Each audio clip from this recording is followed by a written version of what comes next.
Students, आज हम lecture 4 discuss करेंगे फर्स्ट चैप्टर का। जो हमारा पॉइंट है that is the determination of relative atomic mass of isotope by mass spectrometry. Last lecture में जो हमने कुछ पॉइंट्स डिस्कस किए थे उसमें एक पॉइंट ये भी था कि जो आइसोटोप का रिलेटिव एटॉमिक मास है वो हम डिटर्मिन करते हैं मास स्पेक्ट्रोमेट्री से, जिसे हमने कहा था हम डिटेल में नेक्स्ट लेक्चर में पढ़ेंगे। इसको डिस्कस करने से पहले मास स्पेक्ट्रोमीटर क्या होता है जी? It is an instrument which is used to measure the exact masses of different isotope of any element. Element के जितने भी डिफरेंट आइसोटोप्स हैं उसको मेजर करने के जो इंस्ट्रूमेंट यूज़ होता है उसको हम मास स्पेक्ट्रोमीटर कहते हैं। इसकी कुछ टाइप्स हैं और ये क्वेश्चन बहुत इम्पोर्टेंट है बोर्ड के लिहाज से, जो लास्ट टाइम आ रहा है। Difference between Aston's and Dempster's mass spectrometer. Mass spectrometer की दो टाइप्स हैं, स्टोन्स एंड डेम्स्टर, और ये इंपॉर्टेंट शॉर्ट क्वेश्चन है बोर्ड के लिहाज से। दोनों में डिफरेंस क्या है? हमारे पास ऑस्टन मास स्पेक्ट्रोमीटर जो है ये ओल्ड वर्जन है, डेम्स्टर जो है ये लेटेस्ट वर्जन है। ओल्ड वर्जन लेटेस्ट वर्जन, जिस तरह हम बात करते हैं मोबाइल की, तो जो पहले मोबाइल थे वो ओल्ड वर्जन थे, अब तो एंड्रॉयड आ गए हैं जिसकी फंक्शनैलिटी बड़ी ज़्यादा है। ठीक है, ओल्ड के लिहाज से अगर हम इसकी फंक्शनैलिटी कंपेयर करें तो काफ़ी ज़्यादा है, तो उसको हम लेटेस्ट वर्जन कह सकते हैं। इसी तरह ये है, अब हम इसको ओल्ड और लेटेस्ट वर्जन क्यों कह रहे हैं? It is only suitable for those elements which are present in gaseous state. ये सिर्फ उन एलिमेंट्स का मैस, उन एलिमेंट्स के आइसोटोप्स का रिलेटिव एटॉमिक मास में ये कर सकता है जो कि गैसियस स्टेट में पाए जाते हैं। लेकिन हमारे पास 80% एलिमेंट ऐसे हैं जो सॉलिड स्टेट में पाए जाते हैं। इट्स मीन कि 80% एलिमेंट्स का जो प्रॉब्लम है उसको ये सॉल्व नहीं कर सकता, उसका रिलेटिव एटॉमिक मास ये मेजर नहीं कर सकता। उसके लिए हमारे पास जो न्यू लेटेस्ट वर्जन आया है that is the Dempster mass spectrometer. It is also use for the solid state elements. In its mean कि 80% जो एलिमेंट्स हैं उसके आइसोटोप्स का जो रिलेटिव एटॉमिक मास है वो डेम्स्टर मास स्पेक्ट्रोमीटर से हम मेजर कर सकते हैं। ये बड़ा इम्पोर्टेंट है। और नेक्स्ट हम बात करेंगे component of mass spectrometer. Mass spectrometer के कंपोनेंट्स कौन से हैं? इसको डिटेल में डिस्कस करने से पहले हम इसकी जो है वो डायग्राम से थोड़ी सी जो अपने कॉन्सेप्ट है वो क्लियर करेंगे। वेपराइजेशन चैम्बर होता है, आयोनाइजेशन चैम्बर होता है, इलेक्ट्रिक फील्ड जिसमें हम प्रोवाइड करते हैं, मैग्नेटिक फील्ड है, डिटेक्टर है, एम्पलीफायर है और डाटा रिकॉर्डर है। ये तो हमारे पास मास स्पेक्ट्रोमीटर के कंपोनेंट्स हो गए। इसको डिटेल में डिस्कस करने से पहले इस डायग्राम को थोड़ा सा समझते हैं। ये हमारे पास मास स्पेक्ट्रोमीटर है। ये जो आपको पॉइंट नज़र आ रहा है ये वाला, ये हमारे पास इनलेट है। इनलेट मीन जहाँ से हमने अपने सब्सटेंस को इंट्रोड्यूस करवाना है इस इंस्ट्रूमेंट के अंदर। यहाँ फर्स्ट पॉइंट पे अगर तो एलिमेंट गैसियस फॉर्म में है दैट्स गुड, इसको इंट्रोड्यूस करवा दें। लेकिन अगर वो सॉलिड स्टेट में है तो उससे पहले हम क्या करेंगे, गैसियस सॉलिड को गैसियस स्टेट में करेंगे। उस चैम्बर को हम वेपराइजेशन चैम्बर कहते हैं। अगर वो सॉलिड स्टेट में, ये सबके लिए यूज़ नहीं होता लेकिन उन एलिमेंट्स के लिए यूज़ होगा जो सॉलिड स्टेट में आएंगे। वो इससे पहले का, इनलेट से पहले का एक जो है ना स्टेप होता है। वेपराइजेशन में क्या होता है कि हमने उसको हीटअप करना होता है, हीट करके उस सॉलिड को उसको वेपर्स में या उसको गैस फॉर्म में जो है ना वो कन्वर्ट करना होता है वेपर्स की फॉर्म में। नेक्स्ट आयोनाइजेशन चैम्बर में क्या है कि इनलेट करवाने के बाद हम उसको आयंस में कन्वर्ट करते हैं, जिसको आयोनाइजेशन चैम्बर कहा जाता है। आयंस में कन्वर्ट कैसे करना है?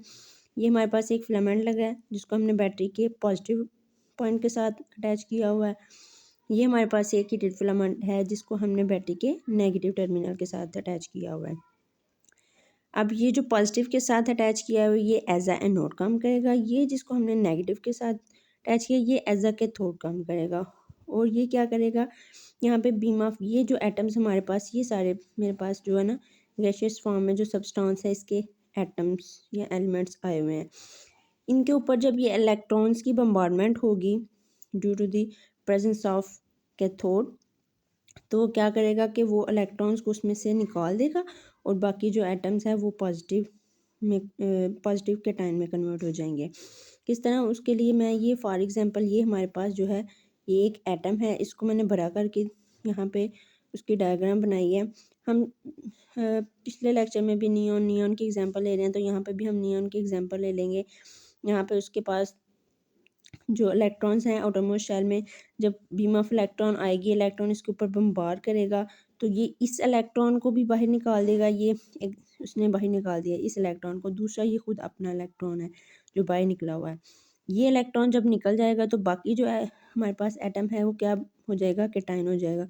क्योंकि हम बात करते हैं कि जब कोई एलिमेंट न्यूट्रल फॉर्म में है, जब उसमें से इलेक्ट्रॉन निकल जाते हैं तो वो क्या बन जाता है, वो केटाइन बन जाता है। ठीक है जी। तो इसमें से भी जब एक इलेक्ट्रॉन निकल गया तो वो बाकी क्या बन गया, केटाइन बन गया। नियॉन है तो इसमें से एक इलेक्ट्रॉन निकलता है, ये निकल जाएगा, बाकी ये केटाइन। अब यहाँ पे जो इलेक्ट्रॉन सारे इन एटम में से निकले हैं तो वो इलेक्ट्रॉन चूँकि ये पॉजिटिव हमारे पास फिलामेंट है तो ये सारे इलेक्ट्रॉन इसकी तरफ अट्रैक्ट, ये लाइंस मैंने इसलिए शो की हैं कि ये जो हमारे पास इलेक्ट्रॉन्स निकले हैं ये इसकी तरफ अट्रैक्शन शो करेंगे, क्योंकि इसके ऊपर पॉजिटिव चार्ज है तो इलेक्ट्रॉन सारे इसकी तरफ मूव करेंगे। बाकी हमारे पास यहाँ पे सारे क्या रह जाएंगे, केटाइन रह जाएंगे।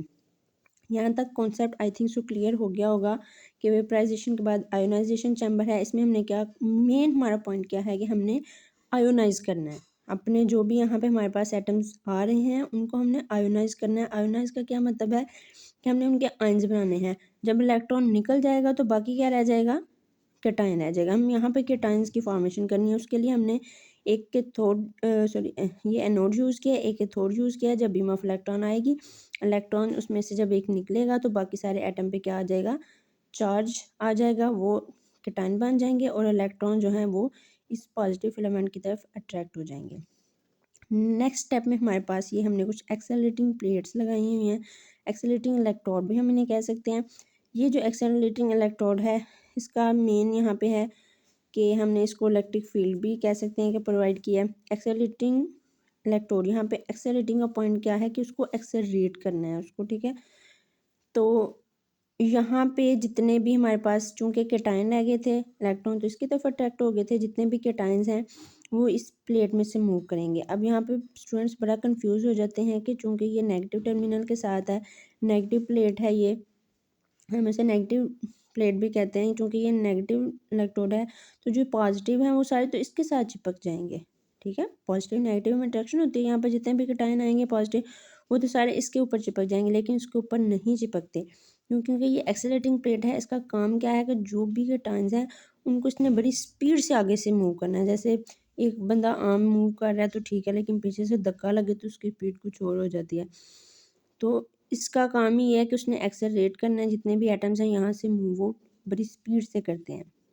अब इस प्लेट में से एक्सेलरेट होके वो यहाँ पे आ गए हैं, लेकिन यहाँ पे भी आए केटाइंस आ रहे हैं, यहाँ पे भी हैं, यहाँ पे भी हैं, ये लेकिन हम चाहते हैं कि वो एक तरतीब से मूव करें।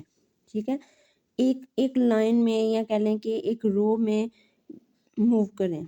उसके लिए हम क्या करते हैं कि हमने यहाँ पे दो इलेक्ट्रोड रखे हैं जिसके अंदर ये सुराख हैं छोटे छोटे, इन सुराख में से ये केटाइंस मूव कर सकते हैं। अब यहाँ पे भी केटाइंस मूव करेंगे, यहाँ पे भी, यहाँ पे जितने भी मूव्स करेंगे वो सारे के सारे, लेकिन जो हमारे पास केटाइंस इस लाइन में से मूव करेंगे वो आगे प्रोसेस में जाएंगे, क्योंकि कि ये सुराख ही हमने इसलिए बनाया है कि ये एक रो की फॉर्म में यहाँ से जाए। इनका काम ही ये है कि ये रो की फॉर्म में जाते हैं। ठीक है, यहाँ तक I think so 3 steps students को क्लियर हो गए हैं। नेक्स्ट है हमारे पास जो है, इसे एनालाइज़र भी कहते हैं, जो या मैग्नेट जो हम कहते हैं, क्योंकि हमने मैग्नेटिक फील्ड प्रोवाइड करनी है अपने इनके टाइम्स को। तो यहाँ पे ये एक ऊपर एक मैग्नेट इस फॉर्म में लगा होता है सर्कुलर फॉर्म में, एक नीचे इस तरह सर्कुलर फॉर्म में लगा होता है। तो मैग्नेटिक फील्ड का काम ही यहाँ पे ये है कि ये जो आयंस आ रहे हैं ना उसका उसने वे पाथ जो है ना वो चेंज कर देना है। अगर तो हमारे पास न्यूट्रल एटम्स होते हैं जिनके ऊपर कोई चार्ज नहीं होता, नेगेटिव पॉजिटिव कोई चार्ज नहीं होता, तो उन पे मैग्नेटिक इस मैग्नेट का कोई असर भी नहीं होता। वो जिस तरह मूव कर रहे हैं सीधी लाइन में वैसे ही मूव कर जाएंगे। लेकिन यहाँ पर चूँकि केटाइंस हैं उनके ऊपर चार्ज है, तो मैग्नेट से क्या होगा कि जिस तरह ये सर्कुलर फॉर्म में मैग्नेट लग गया वो इसी तरह अपना जो पाथ है वो चेंज कर लेंगे। ये सीधी लाइन में जा रहे थे तो यहाँ से ये सर्कुलर पाथ में आ जाएंगे।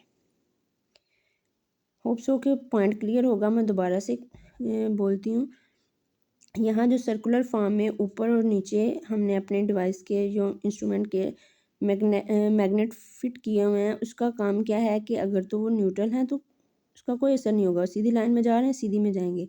लेकिन चूंकि ये पॉजिटिव है तो ये क्या करेंगे, पॉजिटिव है तो ये इस तरह सर्कुलर पाथ में अपना जो पाथ है वो चेंज कर लेंगे, सीधे की बजाय वो सर्कुलर में हो जाएंगे। ठीक है जी, ये हमारे पास यहाँ था मैग्नेटिक फील्ड।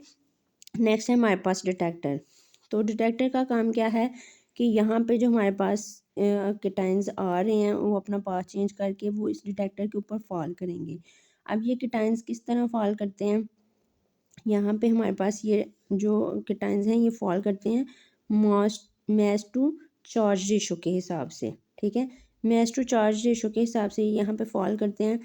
जिसकी मैस टू चार्ज रेशो ज़्यादा है उसका मैस ज़्यादा है, मीन कि वो हैवी है तो वो जो है ना वो उस हिसाब से गिरेगा। बाद में जिनका मैस कम है वो पहले, इस तरह वो अपने वेट के मैस के हिसाब से गिरते जाएंगे अपने मैस टू चार्ज के रेशो के। लेकिन यहाँ पे एक पॉइंट बड़ा इम्पोर्टेंट है कि ये एक एक जो एटम है या किटाइन है वो एक एक किटाइन ही गिरेगा। इस पॉइंट पे वो क्या करते हैं, जब सर्कुलर पाथ में मूव करते हैं ना उसके बाद वो क्या करते हैं कि अपने ग्रुप्स बना लेते हैं। अगर कोई ऐसा है जिसका मैस टू चार्ज रेशो 20 है वो एक पूरा ग्रुप यहाँ पे बना लेगा, फिर जिसका 21 है वो ग्रुप बना लेगा, फिर ये ग्रुप पूरा यहाँ पे फॉल करेगा, एक ग्रुप यहाँ पे एक ग्रुप यहाँ, इस तरह फिर ग्रुप की फॉर्म में यहाँ पे फॉल करते हैं डिटेक्टर में। तो डिटेक्टर में भी हमें अभी पता नहीं चलता, ये हमारे पास जब तक डाटा रिकॉर्ड नहीं हो जाता तब तक हमें क्लियर नहीं होता। ये तो अभी इंस्ट्रूमेंट का काम है। यहाँ पे डिटेक्टर पे वो फॉल किए हैं कैटायंस, तो जब वो डिटेक्टर पे फॉल करते हैं तो उनके फॉल होने की वजह से यहाँ पे इलेक्ट्रिक फील्ड जो है वो सॉरी इलेक्ट्रिक करंट जो है वो प्रोड्यूस होती है। ठीक है, ये जो इलेक्ट्रिक करंट है यहाँ से हमें पता चलना है कि हमारे पास कितने जो हैं वो कैटायंस या जितने भी आइसोटॉप्स वो फॉल किए हैं वो उनका मैस कितना है। ठीक है, उसके हिसाब से हमें ये इलेक्ट्रिक करंट के मैयर जब हम उसको कंपेयर करेंगे तो वो हमें बताएगी। ठीक है, अब हम इनको डिटेल में डिस्कस कर लेते हैं। फर्स्ट वन हमारे पास था वेपराइजेशन चैम्बर। वेपराइजेशन चैम्बर है जी, it is use to convert atoms into gas और वेपर्स एट हाई टेम्परेचर। जो जैसे मैंने डिस्कस किया था कि इस पॉइंट पे फर्स्ट पॉइंट पे इनलेट से पहले अगर वो सॉलिड फॉर्म है तो हम उसको हाई टेम्परेचर दे के तो उसको गैशियस फॉर्म में कन्वर्ट कर लेंगे। उसके बाद आयोनाइजेशन चैम्बर है, it is use to convert the substance into ions, a beam of electron और bombard on the substance and it eject का मतलब होता है निकाल देना। It eject electron from substance and form the ions. ये point हमने यहाँ पे डिस्कस किया था कि जब यहाँ पे बीम, ये हमने एक एटम को लेके यहाँ को डिटेल से किया था कि जब बीम ऑफ इलेक्ट्रॉन इसके ऊपर फॉल करती है इलेक्ट्रॉन इसमें से निकल जाता है तो बाकी जो है क्या है वो केटाइंस की फॉर्म में कन्वर्ट हो जाते हैं। ठीक है, नेक्स्ट जो हमारे पास इसका पार्ट है वो है electric field. Potential difference should be 500 to 2000 volts. ये बात ये इंपॉर्टेंट एमसीक्यूज भी है, इसको याद रखना कि यहाँ पे जो पोटेंशियल डिफरेंस हमने देनी है, ये जो हमने रॉड इलेक्ट्रिक रॉड लगाए हुए हैं इसमें जो हमने पोटेंशियल देनी है पोटेंशियल डिफरेंस वो 500 से 2000 वोल्ट होना चाहिए।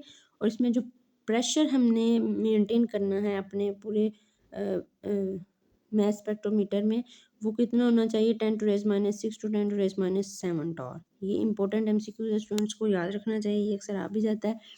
उसके बाद मैग्नेटिक फील्ड है। मैग्नेटिक फील्ड का क्या काम है, it is use to produce beam of ions in circular path. यहाँ पे हमने डिस्कस किया था कि ये जो हमने मैग्नेट लगाए हैं इनका काम क्या है कि ये कैटायंस का जो पाथ है वो पाथ को चेंज करके उसको लाइन के बजाय सर्कुलर पाथ में कन्वर्ट कर देता है। ठीक है, यहाँ पे बोर्ड के लिहाज से बड़ा इंपॉर्टेंट शॉर्ट क्वेश्चन है जो अक्सर आता है, function of what is the function of magnetic field in mass spectrometer. Mass spectrometer में मैग्नेटिक फील्ड का क्या फंक्शन होता है। When ions pass through the magnetic field, magnetic field will separate the ions on the basis of their mass to charge ratio values and magnetic field makes the ions to move in a circular path। एक function तो हमने ये पढ़ा है कि ये इसको जो कैटायंस है जो भी हमारे पास आयंस आ रहे हैं इनको सर्कुलर पाथ में कन्वर्ट कर देता है। दूसरा इसका काम क्या होता है कि ये आयंस को सेपरेट कर देता है उनकी मैस टू चार्ज रेशो की बेस पे। यहाँ पर देखें, यहाँ पे जो आयंस ने गिरना है डिटेक्टर के ऊपर, जब वो सेपरेट हो जाएंगे अपनी मैस टू चार्ज रेशो के लिहाज से तो तभी वो गिरेंगे ना। अगर वो सेपरेट नहीं होंगे तो हमें क्या पता चलेगा वो कितने आइसोटोप्स हैं। जब वो सेपरेट हो जाएंगे मास टू चार्ज रेशो के लिहाज से तो वो फॉल करेंगे, तो उससे पता चल जाएगा जी कितने आइसोटोप थे, 3 थे, 4 थे, 2 थे। अब यहाँ पे ये जो मैंने एक फार्मूला लिखा है ये बड़ा इम्पोर्टेंट है, और एंट्री टेस्ट के लिहाज से इसको बड़ा घुमा फिरा के बच्चों को कंफ्यूज किया जाता है, तो बच्चों को समझ नहीं आती। ठीक है, यहाँ जो फार्मूला है M/V mass to charge ratio that is equal to A square R square over 2E। यहाँ पे जो H है ये स्ट्रेंथ ऑफ मैग्नेटिक फील्ड है, मैग्नेटिक फील्ड की कितनी स्ट्रेंथ हम प्रोवाइड कर रहे हैं।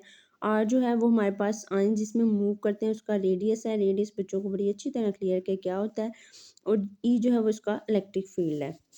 अब यहाँ पे मैं 2-3 पॉइंट्स डिस्कस करूँगी, बहुत इंपॉर्टेंट है एंटी टेस्ट के लिहाज से, कि मास टू चार्ज रेशो जो है वो रेडियस के डायरेक्टली प्रोपोर्शनल है। ठीक है, यहाँ पे क्लियर हो रहा है, MO is that is directly proportional to radius. अब इसको थोड़ा सा क्लियर करें कि अगर मास टू चार्ज रेशो ज़्यादा है मीन के उसका मास ज़्यादा है।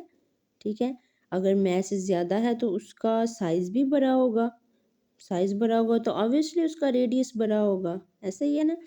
तो मास टू चार्ज रेशो रेडियस के डायरेक्टली प्रोपोर्शनल है, रेडियस ज़्यादा है इट्स मीन उसका मास टू चार्ज रेशो ज़्यादा है। अब यहाँ पे हम नियॉन की एग्जांपल लेते हैं, उसके 3 आइसोटोप हैं जी 20, 21, 22, लेकिन चार्ज सब पे क्या है 1, 1, 1, चार्ज तो सेम है। उनका मास टू चार्ज रेशो क्या आया, एक का 20, एक का 21, एक का 22। अब इसका रेडियस ज़्यादा होगा, इसका इससे कम होगा लेकिन इससे ज़्यादा होगा। इस तरह तीनों के रेडियस जो हैं वो एक दूसरे से डिफरेंट हैं। जिसका मास टू चार्ज रेशो ज़्यादा है उसका रेडियस भी ज़्यादा है।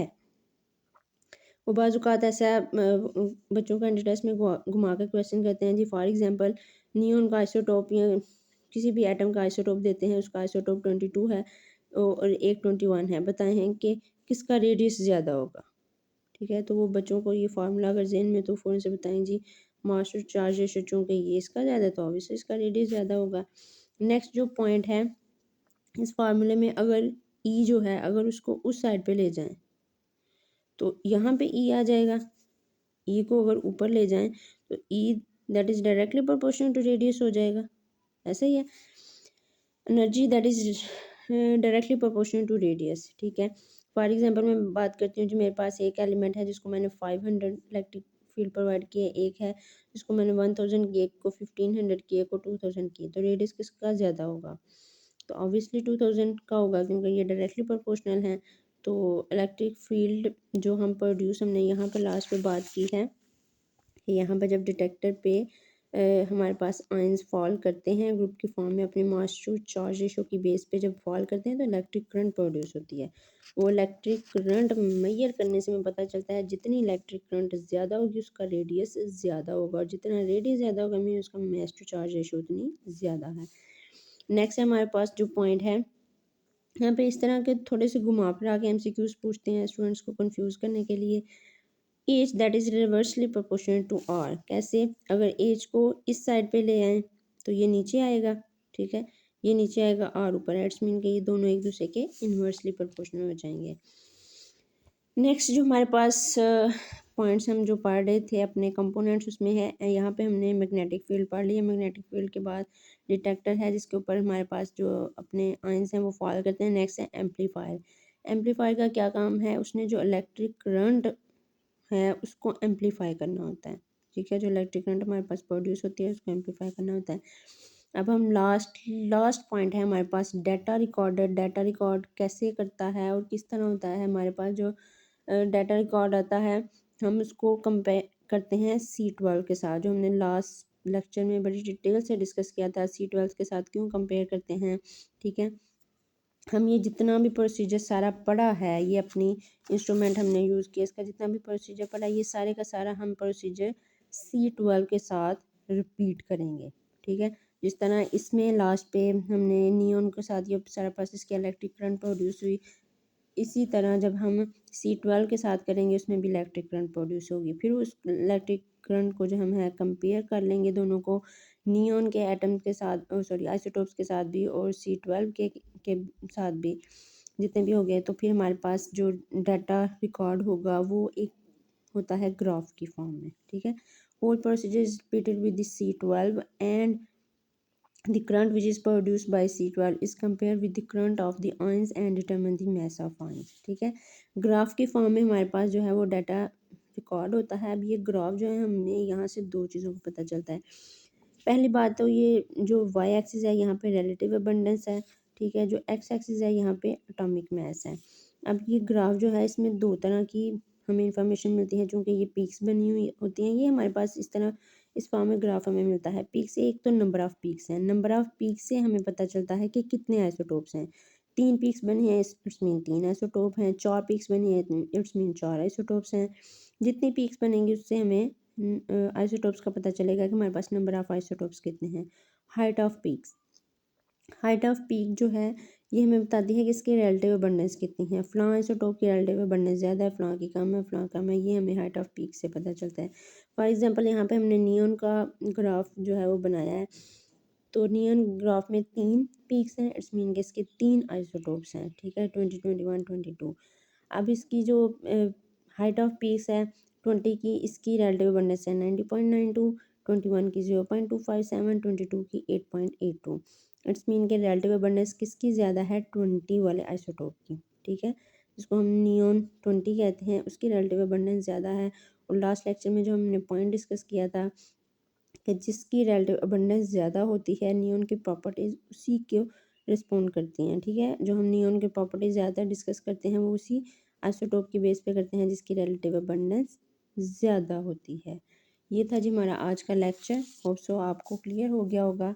शुक्रिया।